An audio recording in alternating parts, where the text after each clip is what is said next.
When you look at the story of Luther's life, 1525 was not a calm year. The Peasants' Revolt threatened war across the countryside, and theological fights intensified as Luther continued to preach and write. For example, that year he wrote a scathing rebuke of the famous theologian Erasmus, titled On the Bondage of the Will. Can you imagine getting married during such a time? Luther did just that, and by all accounts, it shocked everyone. Once a zealous monk holding firm to his religious vows, he now abandoned that way of life for a very different path. What Luther came to understand to be a path ordained by God. Luther's views on marriage evolved the more he became familiar with the content of Scripture.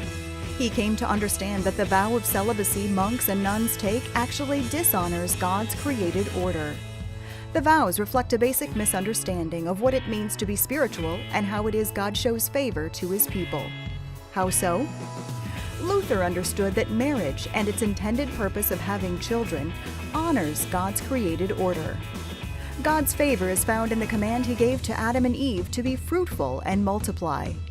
And so, the marriage of a man and a woman to establish a family is a vocation God gives us so we can participate in His creative work in the world. Luther recognized that Scripture time and again speaks of the gift of children given to a mother and father as being evidence of God's bountiful blessing, both physical and spiritual.